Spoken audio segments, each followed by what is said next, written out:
국민TV 시사 토크 맘마이스 여러분의 힘찬 박수와 함께 시작하겠습니다. 네, 반갑습니다. 저는 정영진이고요. 네, 저는 최욱이고요. 안녕하세요, 김용민입니다. 반갑습니다. 네, 반갑습니다. 예, 네. 고맙습니다. 아침에 이제 한 5분 하시나요? 그 왜 저 김현정의 뉴스쇼에서 기자 수첩. 예, 한 예. 7분 정도. 예. 근데 저는 물론 이거 편견일 수 있는데 그래도 대기자시니까 아무리 아침 시간이라도 한 20분은 그래도 하실 줄 알았어요. 근데 7분이라고 하지만 뭐 이런저런 얘기 어쩌고 하다 보면 한 5분. 한 5분밖에 안 예. 하시는 것 같은 거예요, 느낌이. 그래서 아니 아. 5분 하러 자존심도 안 상합니까, 그거? 한참 까마득한 후배 그럼 프로그램에 아니 이런 역경을 지금 딛고 여기까지 오신 분인데. 그래서 이제 인생을 좀 놀고 싶어요. 그 일단 김현정의 뉴스쇼 소속으로 돼 있고요. 그래서 한 5, 6분 정도 짧게 해야 되고, 왜냐하면 이렇게 스피디하게 전개되는 걸 좋아하는 시류가 돼서 옛날에는 그렇죠? 예. 들어가면 15분도 하고 막 그랬어요, 사실. 아, 예, 예. 맞습니다. 그리고 이제 김현정 앵커를 어떻게든 쉬게 해줘야 되기 때문에 토요일 날 김현정의 뉴스쇼 시간은 제가 맡습니다. 한 1시간 40분 동안 그럼 편하게 인터뷰하는 이야기쇼 시간으로 그건 제가 맡아서 김현정 앵커를 좀 쉬게 해주고 예. 그렇게 예. 그러면서 봉급을 타죠. 예. 어떨 때는 이 인간들이 제가 출근을 며칠 안 했는데도 연락하는 놈도 없어요.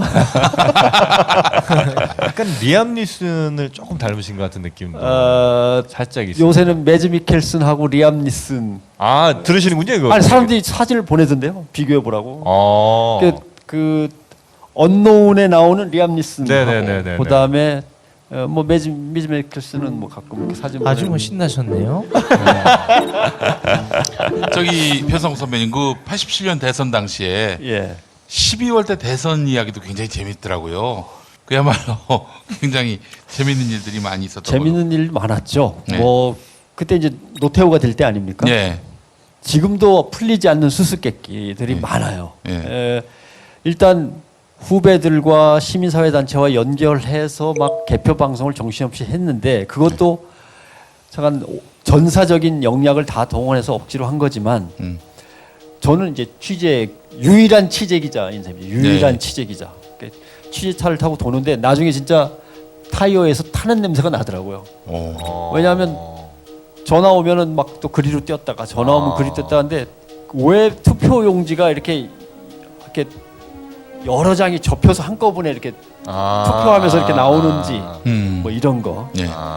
그다음에 그 여러 번 점검을 했다 그러는데 갑자기 정전이 됩니다. 탁.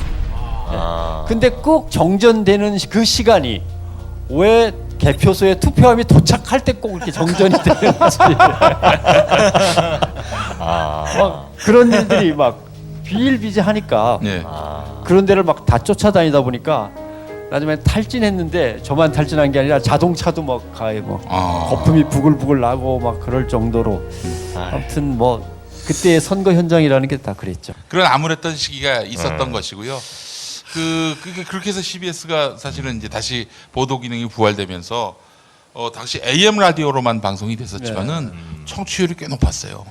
지금도 높죠? 우리 라디오 중에는 꽤. 라디오 시사 중에서는 이제 오피니언 리더들한테는 높은 편이죠. 그러나 그렇죠. 이제 지방 방송망이 치밀하지 않으니까 MBC나 KBS처럼 전체적으로 뭐 청취율을 따지면 좀 낮게 나옵니다만 오피니언 리더들은 그래도 많이 들으시는 거고.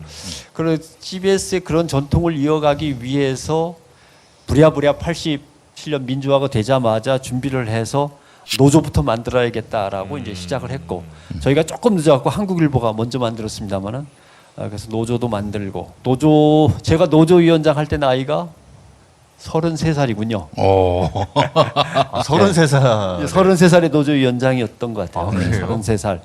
그러다가 또 한 번 더 하고 한 번 더 하다 보니까 뭐 비상대책위원장 2번, 정규 노조위원장 임기에 한 번 해서 노조위원장을 3번 했고 그다음에 이제 권영길 의원이죠.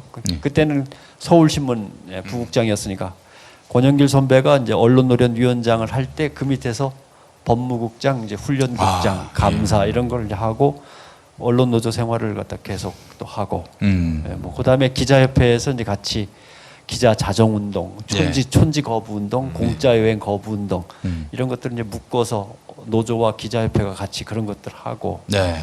그런 세월이었죠. 그런 언론 노조 운동을 이제 막 90년대 초반부터 정말 뭐 전사적으로 그러니까 CBS 안에서만 국한돼서 하신 게 아니라 거의 모든 언론사의 언론 노조 운동을 막 북돋고 또 새로운 모범을 만들어 내셨는데 어떻습니까? 그때 이제 노조 활동을 열심히 하던 분들이 나중에 가서 언론 노동자들을 탄압하는 그런 위치에 서신 분들도 많이 보시잖아요. 많이 있죠. 사실은 제가 소개할 때 그럼 고참이시겠네요라고 요즘 누가 자꾸 물어요. 머리가 좀 희끗희끗하니까. 예. MBC의 김장겸 전 사장은 나갔으니까. 예, 전 사장 오늘로 전 사장은 6년 후배든가요? 예, 그런 것 맞습니다. 같고, 예, 5, 6년 후배인 것 같고. 고대영 사장도 저보다 후배입니다. 한 2, 3년 후배입니다. 예, KBS, MBC 말썽꾸러기 사장들이 저보다 후배입니다. 그러면 이제 사람들이 대충 알아듣긴 하던데. 김재철도 다 노조랍시고 이제 있었던 친구고, 뭐 김장겸도 다 그렇고 뭐 다 그렇죠. 그 다음에 이제 대표적인 그 MB 밑에서 쓸데없이 왔다 갔다 하면서 하던 저 김효재 조선일보 이 사람도 노조위원장 출신이에요. 다. 그리고 그래도 결국은 끝까지 노조 활동을 하는 척하다가 이제 중간에 뭐 지금 MBC의 뭐 부사장, 본부장들 다 옛날에 노조 한답시고 했던 사람들이죠. 근데 이제 다 변질이라고 하면 뭐하지만 아무튼 뭐 출세 가도를 달렸죠. 오늘 말씀하신 대로 김장겸 전 사장이 이제 쫓겨났는데 예, 애도의 뜻을 표하는 바입니다. 예. 이제 사실 우리 변상욱 선배님은 이 90년대, 80년대부터 이 권위주의 정권이 어떻게 언론을 장악하려 했고 또 계속 통제하려 했는지를 현장에서 직접 보고 느끼셨고 책으로도 내셨어요. 네. 어떻습니까? 온갖 형태의 그 언론 장악을 보셨는데 이명박근혜 9년의 그 언론 장악은 어떻게 그러니까 판단해요? 방법들이 많이 좀 달라졌지. 예전엔 정말 포괄적으로 아주 직접적이고 언론인 잡아다 그렇죠. 고문하고 네, 뭐. 그렇게 그러니까 했다면 설명하면 좀 긴데 네. 방송의 규범과 통제 시스템은 이제 대개 세 가지로 나눕니다. 하나는 아메리카노 스타일이라고 해서 스타일. 영국 미국식이에요. 아. 이거는 정치 권력은 여기 있고 언론은 뚝 떨어져 갖고 완전히 자유로워야 되는 거예요. 누구도 언론을 간섭해서는 안 되는. 그 언론이 알아서 자율적으로 네네네네. 하도록. 그러니까 JTBC 같은 경우가 전형적인 아메리칸 스타일을 이제 따라가고 있는 거고. 그러니까 스스로 규범을 정해 가지고 객관성과 균형성을 맞추려고 열심히 최선을 다할 거라고 믿고 언론을 완전히 자유롭게 아예 헌법에 보장돼 있는 거죠. 그게. 네. 그래서 이게 아메리칸 스타일이고 그다음에 이제 에스프레소 스타일이 있어요. 에스프레소. 이거는 지중해 스타일이라고 하는 건데 스페인하고 이탈리아 스타일입니다. 이거는 언론사가 있으면 언론사는 객관성이 필요 없어요. 노동자 쪽에 서 있는 신문은 노동자 입장만 죽어라고 얘기하면 돼요. 그다음에 농민을 대변하는 신문은 농민 입장을 강하게 얘기하면 돼요. 그다음에 공산당 신문은 공산당 입장만, 그다음에 기동민주당은 기동민주당 입장만 강하게. 자본주의 재벌들을 위한 신문은 그냥 전경련 신문으로서 자기 할 일을 다 하면 돼요.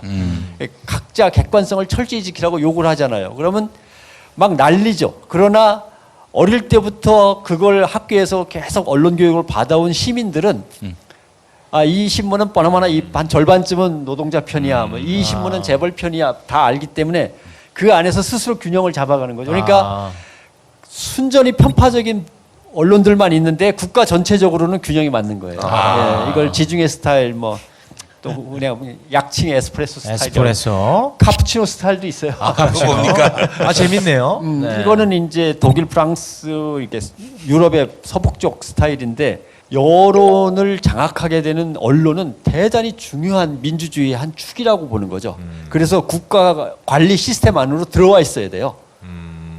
아메리카처럼 밖에 나가서 네 마음대로 책임지고 해가 아니라 국가 안으로 들어와라고 해서 방송 같으면 그 위에 방송위원회를 두고 방송심의위원회를 둬요.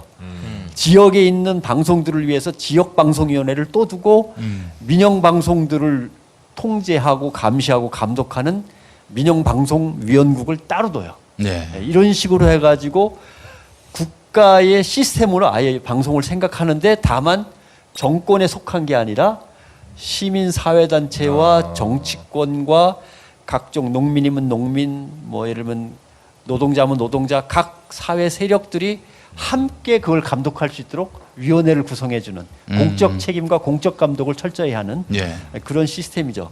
그러니까 우리나라는 어떠냐 그러면 우리나라는 무슨 시스템이에요? 우리나라는 머리통에 든 거는 아메리칸 시스템이에요. 아메리칸. 예, 왜냐하면 미 군정 때부터 시작을 했으니까 네. 언론은 자유로워야 돼. 뭐 정치적 중립이어야 돼. 권력에 예속돼서는 안 돼. 머릿속에는 다 그렇게 배웠어요. 몸은 그럼 어디냐면 몸은 완전히 공산주의 권위주의 스타일이에요. 박정희한테 두들겨 맞았어. 전두환한테 두들겨 맞았어. 계속 거기다가 나중에는 이명박 박근혜한테 블랙리스트 감시당해. 이래가지고 몸은 이미 권위주의 스타일, 통제 스타일에 딱 이렇게 젖어 있고. 젖어 있죠. 근데 제도는 또 유럽에서 카푸치노 스타일이에요. 카푸치노. 예. 예, 방송위원회가 있고 방송심의위원회가 그러니까 셋 사이에서 헷갈리는 거예요. 그러니까 막 뒤죽박죽이죠. 그래서 생기는 사고가 무슨 사고냐면은 모 앵커 같은 경우 KBS 모 앵커 같은 경우 오전에 틀림없이 앵커 회의를 하고 했는데 점심 먹고 나니까 청와대 대변인 민경욱입니다. 요거 민경욱이에요. 네. 또 어떤 여자 모 앵커 같은 경우는 앵커였는데 조금 있다가 청와대 대변인으로 갔어요. 외신 담당 대변인. 그거 끝나니까 갑자기 기업체 전무님으로 갔다가 요거 김은혜입니다. 다시 네. 이제 또 앵커를 또 맡아요. 요거 김은혜예요. 네. 네. 이게 뭐 비일비재. 그러다가 뭐 상무쯤 하다가 그만두고 캠프로 들어갔어요. 캠프로 들어가서 어쩌고 저쩌고 하더니 방송사 사장으로 막 날아가는 이게 이제 한국 스타일이죠. 왜냐하면은 언론은 공적으로 사회에 국민에게 책임을 이런 식으로 져야 된다라는 게 제도상으로는 있는데 몸으로는 익혀본 적도 없고 그리고 남들이 자꾸 뭐라 그러면 통에 있던 걸 꺼내죠. 언론은 자유로워야 돼. 맞아. 아무도 언론을 간섭하면 안 돼. 맞아. 뭐 이렇게 이제 그걸 또 꺼내 쓰고. 네. 그게 이제 요새 이제 고대영 씨가 하는 거죠. 방송법 하는 거 봐서 내가 결정할 거야. 뭐 이런 뭐, 예. 도둑질하다 잡혔는데 형사소송법 개정되는 거 보고 내가 자수할게. 뭐 이런 이런 거나 마찬가지인 거죠. 예. 전화번호 없어 이거는? 있어. 자, 전화번호. 자, 이게 제일 나아요. 제일 나. 네. 이것만 해. 머리 안 써도 되잖아. 왜 서로 힘들게 그래? 자, 안녕하세요. 예, 홍준표가 나왔어요. 031-345-4550 이건 실패인가? 뭐 나름 괜찮았어요. 네. 이회창 버전이 가장 좀 아유, 재밌어요. 효과 최고예요. 네. 존경하고 사랑하는 국민 여러분, 031-345-4550 031-345-4550이다. 바디로직 때문에 행복했어. 방송법 개정. 방송법 지금 뭐 어떤 건지 잘 모르시는 분들이 많거든요, 사실. 방송을 누구의 감독하에 둘 거냐라고 하는 문제잖아요. 예. 그러면 시민사회, 국민 전체가 감독할 수 있도록 해야 된다. 그러면 여당 대표, 야당 대표, 농민 대표, 수협 대표, 뭐 농협 대표가 들어가든 어떤 방법으로든 시민사회단체 대표, 그 다음에 중소기업, 그 다음에 노동조합들, 뭐 다 이런 대표들이 골고루 해서 한 40명, 50명씩 들어가야만 국민 전체가 감시하는 거죠. 근데 지금 방송법의 쟁점은 뭐냐면 여당이 6명, 야당이 3명 갖고는 안 되지 않아? 이걸 갖다가 이사회를 말씀하시는 이사회를 거죠? 네. 이사회를 조정해 가지고 여당이 너무 많이 갖고 있으니까 너 여당이 좀 줄이고 야당이 좀 올라가. 정치인들끼리 여야로 나뉘어서 누가 몇 퍼센트를 갖고 하는 게 더 적절할 거냐를 가지고 논란이 계속 거듭되고 있는 거죠. 예, 결국 여야 정치 세력 간에 어떻게 할 거야만 갖고 싸우는 거죠. 이건 근본적으로 잘못되어 있다고 보고요. 제 개인적인 의견이긴 합니다만은 KBS가 지금 정확하게 제가 숫자를 모릅니다만 한 4,700 직원이 예. 그 중에서 2직급 이상의 초급 간부가 아닌 초급 위에 중간 그 간부 상위 간부가 2,800? 2,700에서 2,800. 오, 야. 너무 예. 많다. 옛날에 직원이 4,600일 때 2,760인가 그랬으니까 지금 4,700 됐다면 이것도 한 2,700, 800 됐을 너무 거예요. 많아. 옛날에요. KBS 사람들이 틀리다고 할 줄은 모르겠지만 KBS 드라마를 하나 이렇게 만드는데 결제를 해야 될 거 아니에요. 몇십억 원씩 쓰는 거니까. 네. 결제 도장을 세보니까 36개더라는 거예요. 아, 그 줄이라 그랬는데 예. 줄였는데도 보니까 틀림없이 한 7, 8개면 됩니다라고 했는데 아. 나중에 다시 세보니까 10몇 개더라는 거예요. 아 문제야. 저 KBS를 그대로 둘 거냐 하는 문제도 방송법에 전혀 논의가 없어요. 아. 이야기를 해본 적도 없는 거죠. 방만한 KBS를 어떻게 할 거냐라고 KBS 하는 그 총국도 사실 이제 의미 없는 거 아닙니까? 점점 의미가 없어지죠. 예. 그래서 실제로 총국이 제일 많은 도가 어디인지 모르시죠? KBS, MBC 합쳐가지고 방송국이 제일 많은 동네 강원도예요. 강원도. 인구가 제일 작은데 방송국이 제일 많아요. 왜냐하면은 산이 가로막혀서 네. 안 들리거든.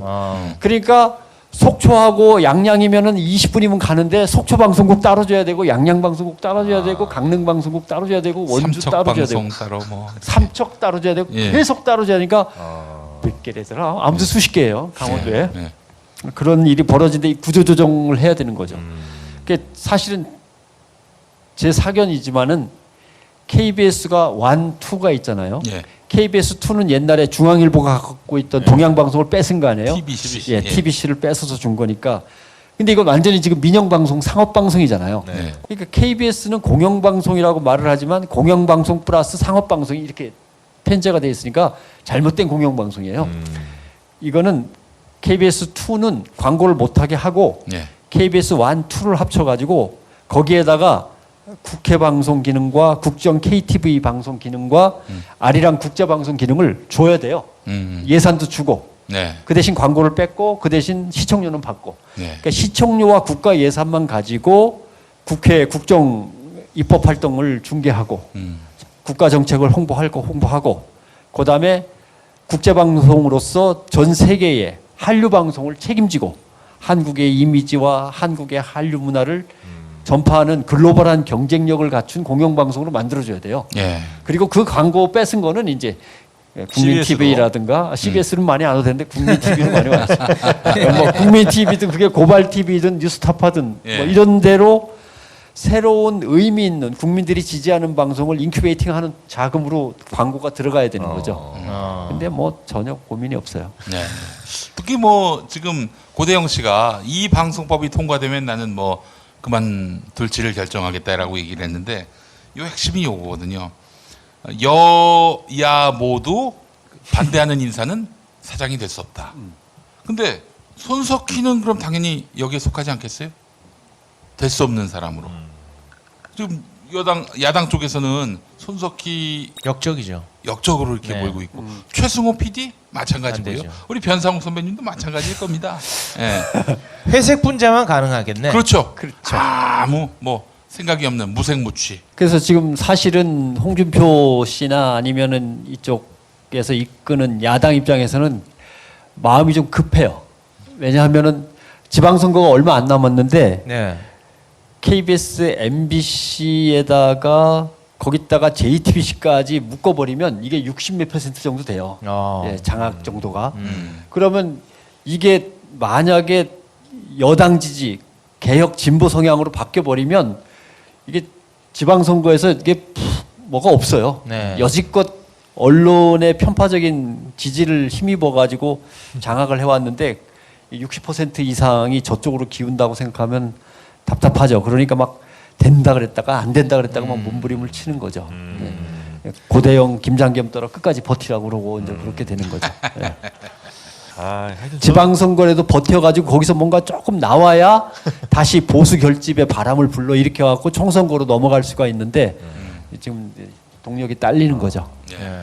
요즘 후배들 보면 좀 어떠세요? 이렇게 좀 뭐 좀 짠한 감정이 드세요? 아니면 야 그래도 우리는 진짜 그렇게 힘들었는데 너는 조금 더 노력해야 되는 거 아닌가? 이런 생각이 좀 드세요. 그때는 관변 또는 이렇게 굽신거리는 굴종하는 이런 표현이었는데 네.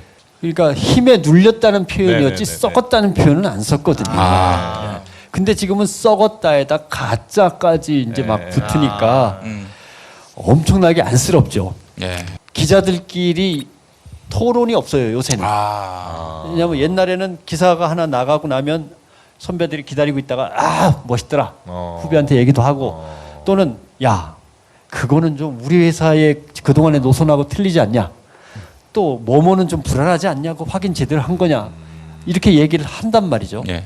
근데 개인적으로 불러서 하면 좀 간섭이 되니까 부장이 있는 데서 한단 네. 말이죠. 그러면 부장도 같이 토의도 하고 그러는 건데 그러면 퇴근 시간이 몇 시냐면은 9시 40분이에요. 정확하게. 왜냐하면 KBS, MBC 9시 뉴스에 뭐가 나오는지 다 보고 저녁 때 나간 우리 뉴스와 비교해서 토론하고 다 한 다음에 스포츠 뉴스 시작하는 거 보고 이제 퇴근이란 말이죠. 그때까지 벌써 한 몇 시간, 두어 시간 비니까 밥 먹으면서 소주 마시면서 온갖 얘기를 다 하죠. 네, 그동안 취재하면서 있었던 얘기, 오늘 고민스러웠던 얘기, 뭐 다 내가 특종한 경험 다 얘기를 하는데 요새는 그게 없는 거예요. 아무것도 없어요. 진짜 아무것도 없어요. 각 팀별로 그냥 빨리 저녁 먹고 휙 하고 없어지고 CBS도 없습니까? 저희조차도 별로 없어요. 예, 저희조차도 별로 없어요. 그나마 분위기 제일 좋은데도 불구하고 그냥 조금 얘기하고 끝나고 뭐 그런 거죠. 기자들이 그러니까. 제대로 성장하기가 쉽지가 않겠군요. 그래서 기자들 간의 양극화가 심해지는 거죠. 예, 잘 나가는 기자, 스타 기자들은 확 올라가는데 나머지 기자들은 존재감이 확 사라지는 거죠. 제가 퀴즈 내면은 혹시 KBS 앵커 이름, MBC 앵커 이름을 다 외우시는지 모르겠어요. 뉴스 앵커. 옛날에는 모르는 사람이 어디 있어요. 기자의 양극화 현상이 엄청 심해요. 예. 결국 스타 기자는 계속 스타 기자로 가는 거고 나머지는 다 존재감 없이 존재하다가 네. 어느 날 로버트한테 대체당하고 이제 예. 이런 날이 오는 거죠. 예. 자, 우리 이제 마무리하면서 우리 변상욱 선배님께 이 국민 TV를 포함해서 앞으로 어떤 언론이 또 살아남게 되는지 그것도 좀 지혜를 여쭤봤으면 좋겠습니다. 정확하게 말씀드리면 시민 미디어로서 살아남는 방식과 그다음에 미디어 시민들과 협력하는 방식 이 두 가지를 갖다가 겸비해야 될 거예요. 예. 예. 시민 미디어는 시민들이 힘을 합쳐갖고 방송국을 만든 거잖아요. 네네. 네. 근데 각각의 시민들이 이제는 스마트폰을 가지고 사실상 하나의 미디어예요. 한 사람 한 사람이 미디어고 이 전체가 모여서 군단이에요. 근데 이분들은 SNS를 통해서 의견 구환도 활발하고 자기들끼리 또 서로 부족한 걸 메꿔가면서 현명한 결론으로 또 수렴해가는 이 군단과 시민 군단과 협업 체제 콜라보가 빨리 갖춰져야 되는 거죠. 그래서 뭘 취재할 때 협력하고 취재한 걸 빨리 던져놓고 그건 여기서 틀려 내 경험에 의하면 그건 조금 뭐 이상합니다. 그런 의견을 받아들여서 빨리 수정하고 그 다음 2탄은 그럼 뭐가 됐으면 좋겠냐를 또 물어서 또 하고 이래야 되는데 그래서 시민과의 협력이 대단히 중요합니다. 네, 그런 문제들이 아마 있을 근데 겁니다. 국민 TV 이사장으로 오시겠어요? 지금 이사장이 와 계시는데 그런 얘기하면 어떻게 해? 그럼 우리 변상욱 대 기자님은 그러면 MBC 사장. 아무튼 저는 DNA가 뭐 이렇게 돈 벌고 뭐 돈 관리하고 이런 걸 전혀 못해요. 고위직과는 안 맞고. 예, 뭐 전혀 할 줄을 몰라요 일단 잘. 네, 네. 그래서 어렵습니다. 알겠습니다. 네, 손석희 사장을 끌어내리고 그 자리로 갈까 뭐 이런. 아니 왜냐하면 자꾸 이렇게 물어요. 뭐 혹시 YTN 사장 공모에 응모하시는 거 아니에요? 뭐 MBC 사장 혹시 뭐 왜냐하면 MBC 사람끼리 서로 하기가 좀 민망할 텐데 중간에서 딴 데서 가면 안 돼요. 혹시 뭐 교통방송 뭐 자꾸 방송통신위원 자꾸 이러길래 아니 저는 그런 거에 뜻이 없습니다. 자꾸 그러는데도 안 믿고 자꾸 뭐라 그러니까 대답할 말이 궁색해서 아유 그냥 손석희 사장 자리로 나중에 갈래요. 이렇게 하니까 그다음부터 잘 안 묻더라고. 아무튼 농담입니다. 손 사장 오래 해야 됩니다. 예.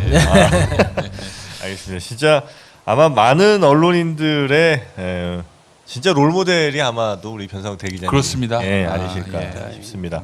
앞으로도 우리 후배 언론인들의 영원한 롤모델로 남아주시고 괜히 저 이상한 비리 같은 거 연루되지 마시고 지금의 그 멋진 모습과 웃음을 계속해서 유지해 주시면 너무너무 감사할 것 같습니다. 자, 우리 큰 박수로 변상욱 대 기자님 보내드리면 감사하겠습니다. 고맙습니다. 고맙습니다.